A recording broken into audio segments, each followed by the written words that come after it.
Good morning. It's Tanya from Power Pantaloons Podcast, your holistic cancer wellness guide.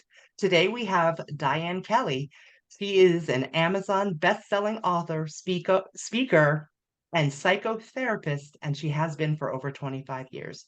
She helps women live a more intuitive, fulfilling, soul-aligned life through her Soulfire Woman's Way mentoring program so that they can become the women they were meant to be.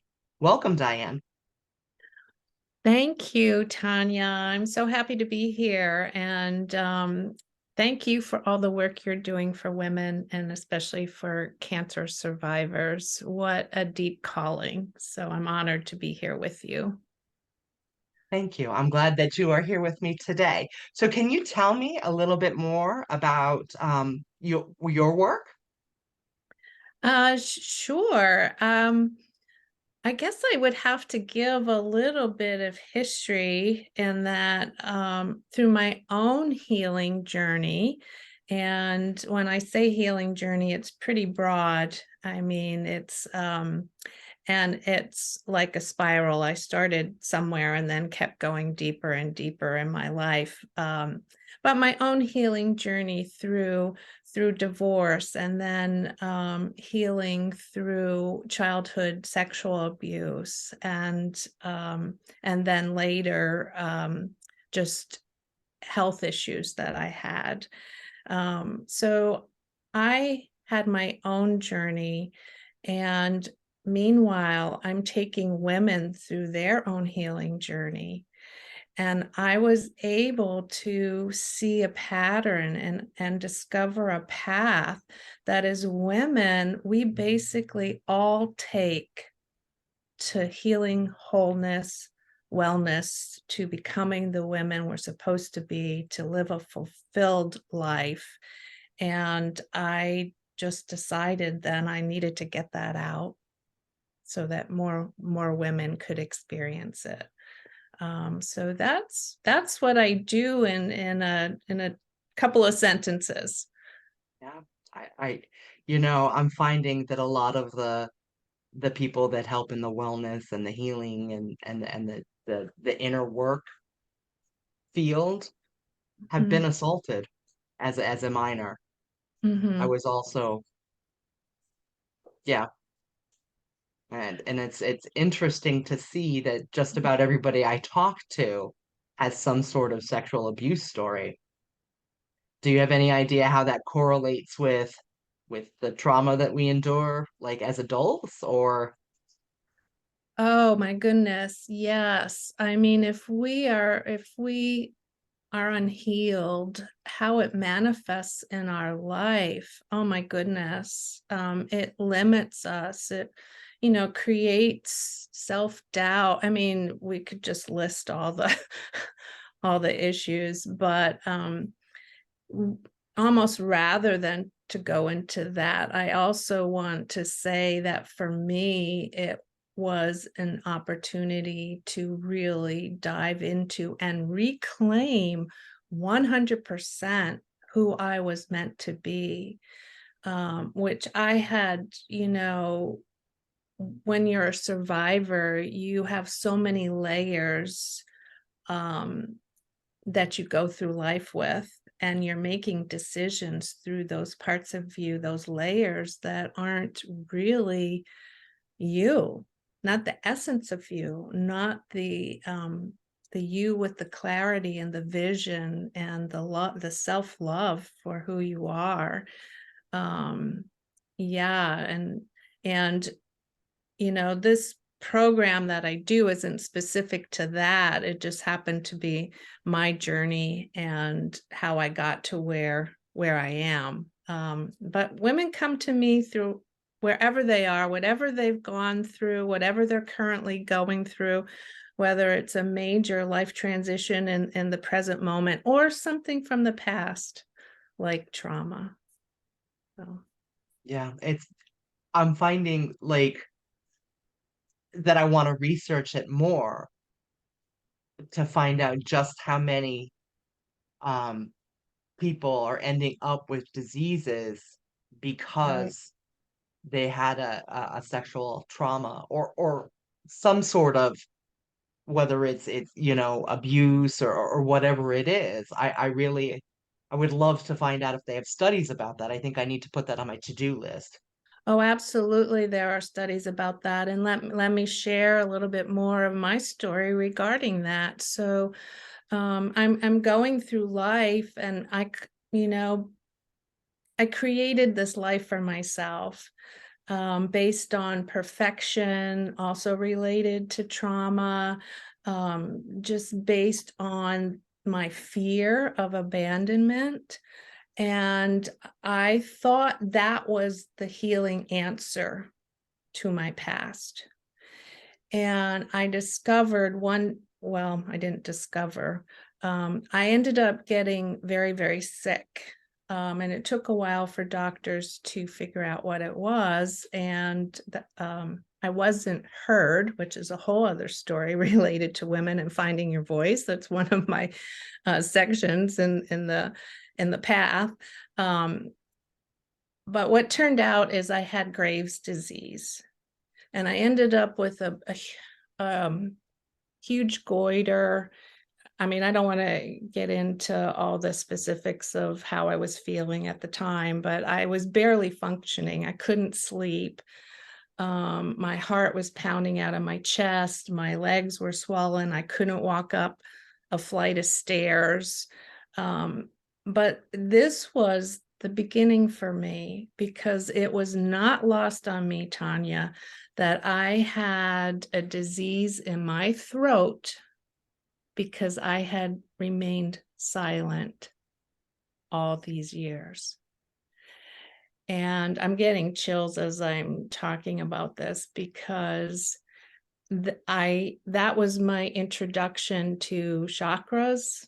I knew there was a correlation between not using my voice and being very, very sick.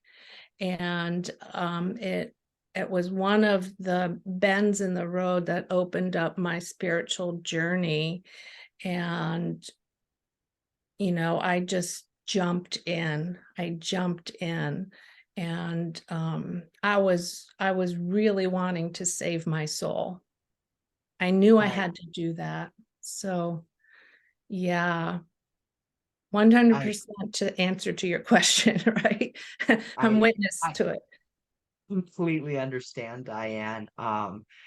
People get surprised when I say that I'm grateful that I went through my cancer journey. It Mm, transformed who I am, and it has helped me heal parts of myself. And mhm, it's kind of weird to say out loud that I'm grateful for that. And I'm finding that when I speak with other people who help others through stuff like this, traumas of their past, a lot of a lot of us are grateful for the thing that caused us to have our zone of genius. mhm. Well, who knows how long I would have continued the way I was, pretending that everything was okay. Yep. I Sometimes mean, you just need a radical kick in the butt. right. I call it, I many times in my life, I've gotten hit over the head with a spiritual 2x4. That's what I call it. Yeah, Just, and not that I would want to wish this on anyone, um, but it did help me become who I was meant to be, to become authentic. And the journey's not necessarily, well, it's not easy. When you start to, and part of the path that I'm talking about is, you start to be really honest with yourself, that you tell yourself the truth, and you don't really realize that you haven't been honest with yourself. You haven't been telling yourself the truth, and you have this really raw awareness, and then you use that first to heal. You have to heal it first, and then you use that to start taking action. That truth of who you are will never ever let you down. I 1000% agree. It's quite the journey, and it it makes you wonder, like, how exactly what you said, how long would I have wandered along like this, um thinking that I was being true to myself when I wasn't. Hmm. Yeah. Yeah. Yeah, I would, yeah, go ahead. oh, go ahead. Well, I guess it's just it feels like a saving grace. Um, and one of the things that I'm an advocate of is journaling. And I started just journaling, and it opened up a whole other doorway of finding this truth and finding my voice and letting me put on paper my real heart, my real thoughts. And then even that for me segued into um, I became more or less a therapeutic journaling facilitator as part of what I do so that women can use that on their healing path. And that just having that unconditional place every day to be myself. I mean, it just is just so much. It means so much to me, and also to the women I've shared it with. I mean, women have come back to me and said, how grateful they are for that little piece alone, because it's always with you. Um, yeah.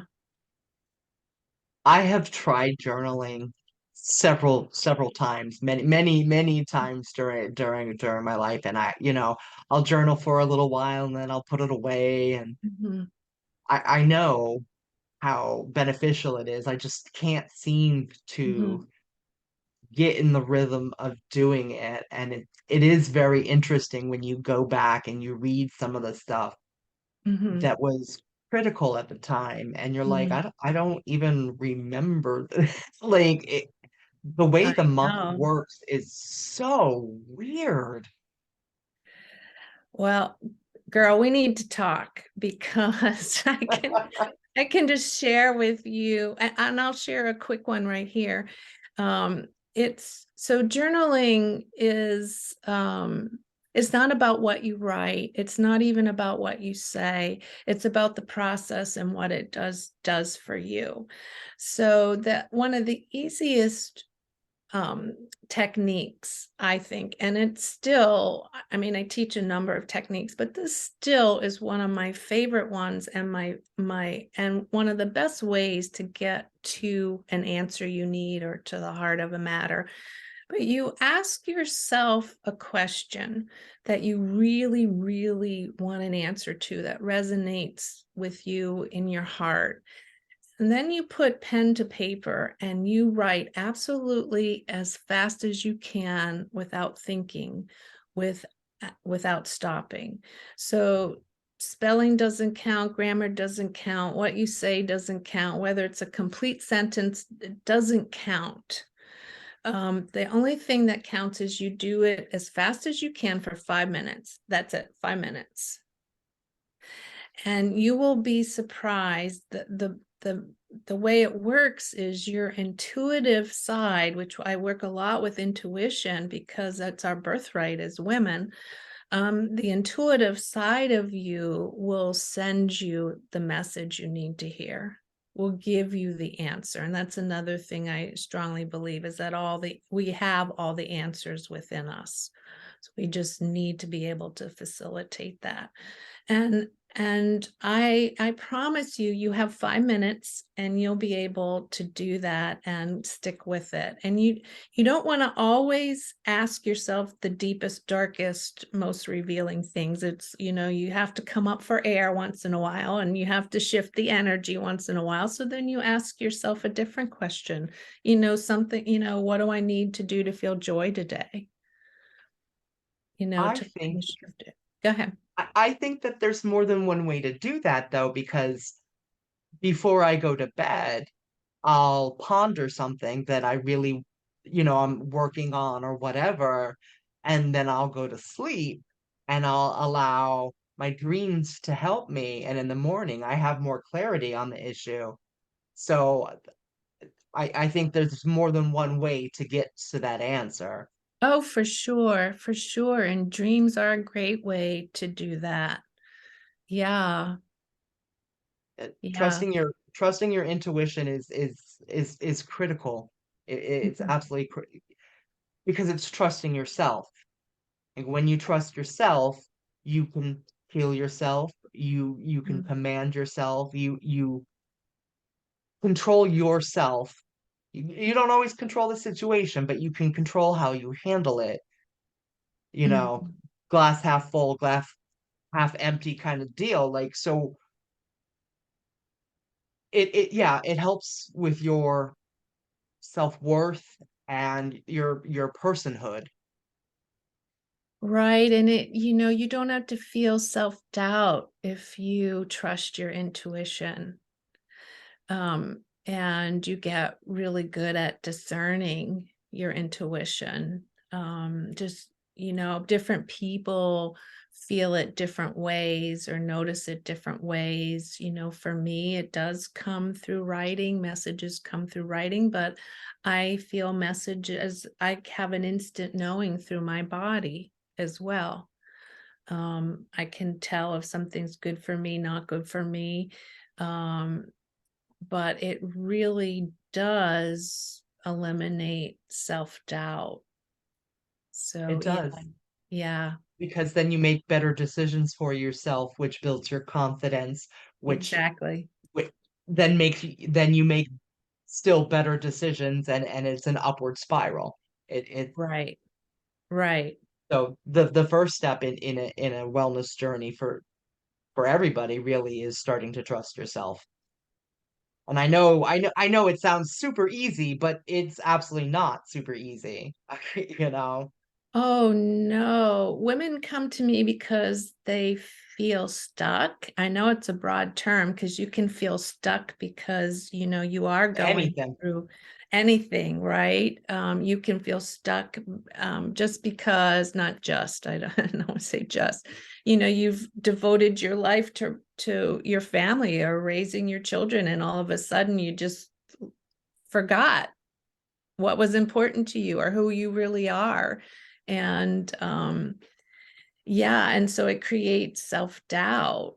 And then it's just a matter of coming home to you, coming home to your center, and really listening.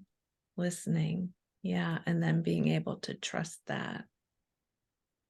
Yeah. Do you have any aside from journaling, because I Mhm. agree with you, that is if it works for you, it works really well, but do you have any other tips?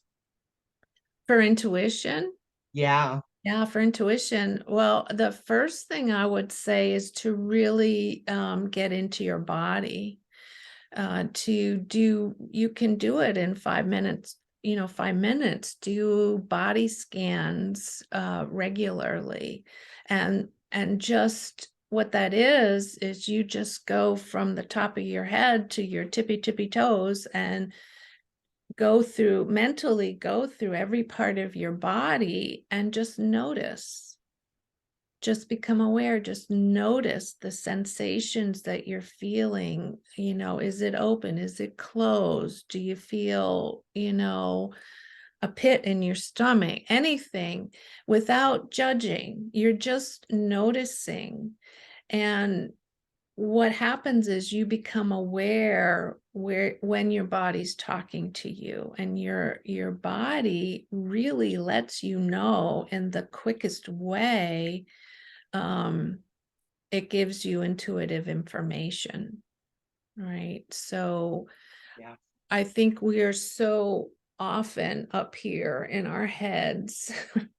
We don't use the rest of our body to understand our lives or give us the information, and our bodies are just such a wealth of knowledge. um yeah, Yeah. so that's honestly how I found out that I had cancer. Wow. I, I knew there's something off in my body. My abdomen felt heavy. And Mhm. that's not something that you can use as a diagnostic tool or anything, right? But I strongly believe that Mhm. you know when something's not right. Mhm. So advocate for yourself. I, they had to actually do a D&C to find my cancer. There were no markers in my blood. All of Wow. the yeah. Yeah, and when Wow. I said that to an oncologist recently, because I had another cancer scare last fall, Oh, so I went to go see, and we had all kinds of stuff done. And she was like, there are no markers in your blood. I'm like, that doesn't mean shit. And she's like, what do you mean? And I'm like, there's 10 pounds of cancer in me 15 years ago. There were no markers in my blood. And the look on her, like, honestly, it wow. looked like she was poleaxed. And she was a hematologist oncologist, like a blood doctor. And it was like she had never heard that could be a thing. Wow. And I was like, wait a minute. Like it took me a little while to process that the look on her face, what she was literally in shock when I said that to her. Mhm. She just assumed that if you have cancer, there's going to be a marker in your blood. That's not true. Well, just a prime example of, I mean, she's using her head and her knowledge, and you're using your intuitive sense from your body. And thank God you persisted. Yep. You knew. I advocate Wow. hard for people to advocate for themselves. If you Mhm. think something is wrong with your body Mhm. and the doctor doesn't want to do anything about it, find a new doctor. I am firmly believing that when they say that, it's a medical practice because they don't know everything. They're still practicing. Like that's Right. what practice means, not an Right. expert. So find an expert that's willing to Mhm. actually listen to what you're saying and advocate for you as well. Mhm. I don't put up with I'm too old. Like I just do not put up with some of the shenanigans I hear about where the doctor doesn't want to, listen. And sure, I would like you to write down in the chart that you're refusing to acknowledge these things. And they're like, what? And I'm like, Oh, you're I you're have a empowered. I love it. absolutely. I also have a right to call the insurance company and let them know that you did not actually provide the services. And they're like, what? I'm like, yeah, Mhm. uh, people have these rights. You're not like, Yeah, and you don't even think about it that you have that sovereignty and that authority to really ask for that. How empowering and so wonderful for women to hear that and know that. Yeah, because I certainly didn't feel heard when I was going through what I was going through. Um, I yeah. did. My gynecologist, she was absolutely amazing. Mm, Absolutely amazing. We did test after test after test, and she was like, the only other option that we have is the DNC. And I'm like, well, then that's what we're gonna do. And she's like, I will wow. schedule it. And like there was zero resistance. There are providers out there that are willing to Right. listen, that Yeah. that are willing to actually advocate for you. Mhm. Sometimes it's challenging to find them. But you did, thankfully. Well, I and I now am that so we're blessed. actually when I'm thinking, when I do have something major like that coming through, it does come through my dreams. It's like, it's hard for me to explain, but somehow I don't know how it happens. Subconscious divine intervention, maybe sometimes I really think it's divine intervention, but I wake up with like, oh my goodness, I need to do X, Y, and Z because like a voice told me in my dreams. It's not necessarily a dream, it's more like a voice, but and then that's different for everyone, not to go off on that tangent. But when you really practice getting into your intuition, you just get more and more in tune with it. and more in tune with, what I call a higher consciousness. You tap into the universal knowing. That's a Yes. whole other tangent, Well, but well, wow. yeah, that's a great tangent. When you start listening, somebody suggested something to me the other day, and I felt it like a bell through my whole body. I Oh, felt I felt the alignment. I'm like, that's fantastic. We're gonna work on that. I'm putting that on the shelf for now because it's ginormous and I have to figure out how to do it. I'm mhm, not there yet, but mhm, when you're listening, it, I don't know if it was a sound or if it was just like, but it felt like bells. You know what I mean? mhm. Yeah, to let you know you're on the right path and to really dive into that. Yeah. And you don't have to know the how. Nope. You never have to know the how. You just Nope. have to say the yes. And that's one of the things I talk about is learning how to discern a full body yes. And that's kind of what I think you just explained is you could feel it like your whole body opened up and vibrated with yes. Okay. Absolutely. And then that helps you like so many and your empowering things you were telling us earlier is why I love working with midlife and beyond women so much because we're ready. We're just ready. Um, but you Yeah. get that full body yes, and then that helps you start to be able to say no. No, I don't think so. I don't think that's for me.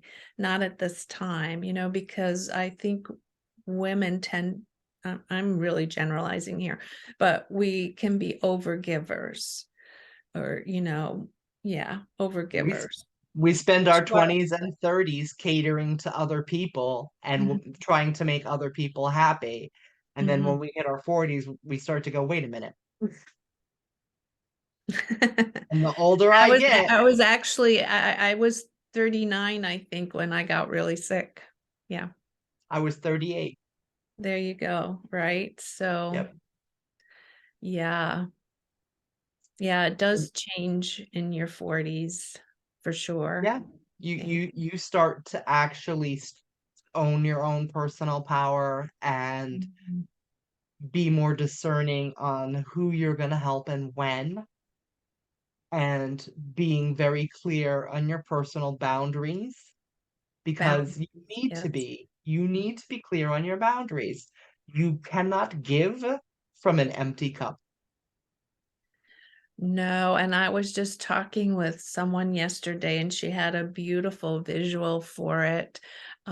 She said to give from the saucer. Fill the cup and give from the saucer, overflow into the Amazing. saucer. I know, Yes, that was beautiful. Yeah. that means that you're keeping most for you because Right, you need to right. take care of yourself. It's crucial. Self-care, right? Yeah, and it comes in a lot of different forms, I think. I think when the whole kind of self-care, you know, was starting to be popular, it was about getting a bubble bath or going out with girls or something like that. But and not that that's not important, it is.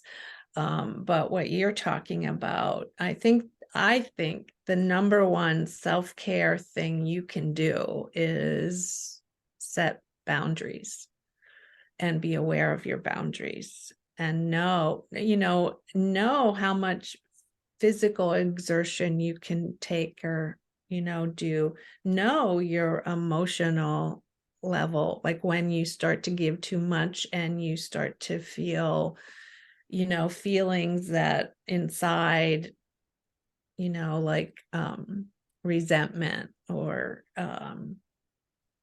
just Yep. that you're irritated because you're giving so much. I mean, and it all comes down to the self-care is to set the boundary, learn your boundaries.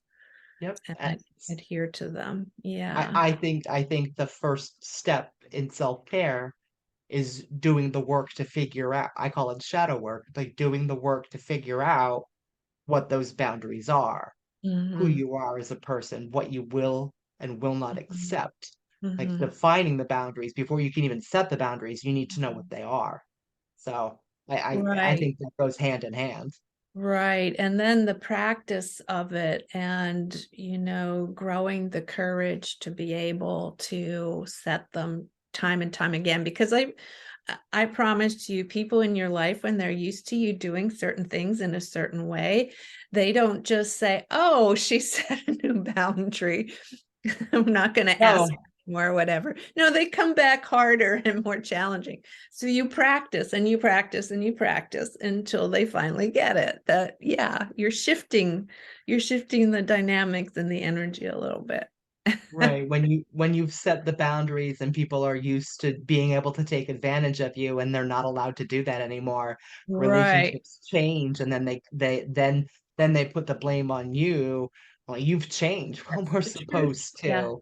Yeah. Maybe you should grow up a little, So Right. Projecting it's onto you, right? What they don't want to hear themselves. Yeah. yes, yes, it does happen. I think, and that's part of our growth as humans. We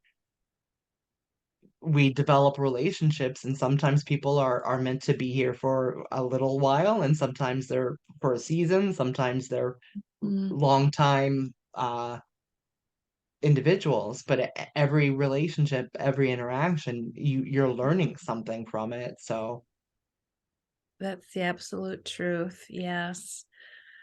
Just because someone is in your life doesn't mean they need to continue to be in your life. yep, And if people are toxic to you, you can send them on their way, or at least limit your exposure to them in some way. Right. Yeah. absolutely, absolutely. Yeah. Yeah. Family members sometimes it's hard with family members who are toxic to you, but it can be done. Yeah. For me, I didn't have a problem cutting people out of like family members out of my life, but I'm a Virgo, and I think that that kind of thing is a little easier for Earth signs. Not, Oh, well, I but wouldn't know about that. So if you say so, I believe you. I know that it's very difficult for some people to set boundaries, specifically with family members, but that's where you really got to start because that's where some of the trauma happens. Is Mhm. just not having the boundaries with family members when you need to. But I I think we've gotten way off topic. Yeah, we have. But I actually talk about this in my book a little bit, just What's the how name of how your I book? I did it. My book, I may I show it? Yes, Can you of see course. it? Can you see that? Soul Fire Woman. How to torch your past, ignite your present, and set your soul on fire.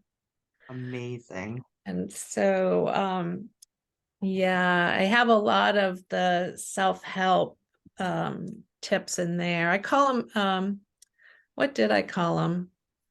Psychological truth, spiritual lessons, and then the Soul Fire Woman action steps or tips. And so a lot of what we're talking about is in there, like I list them out as ways to help yourself heal and move forward in life. And yeah, because I feel like I know women come to me because they feel stuck, and I feel like no woman should be left feeling stuck and living an unfulfilling life. And I 1000% agree with you there. yeah, yeah. So yeah, So Diane, do you have a free gift for our audience today? I do. Thank you. Actually, my free guide, 5 easy ways to stop feeling stuck. Well, And perfect. yeah, send you the link, and I'd love for women to grab that gift. Yep, I'll put the link in the show bio for everybody, as well Okay. as my link. for the 2 essential oils that I used every day while I was going through chemotherapy. Mm. That'll also be in the link below. Dyanne, thank you so much for being with us Thank today. We you. really appreciate having you. Thank you. It's been a wonderful conversation. I know we kind of dabbled in a little bit of everything, but I hope it was helpful for Absolutely. here. Yeah. Yeah. Fantastic. Thanks, everybody. This is Tanya, the host of Power Pantaloons, and we'll see you next week.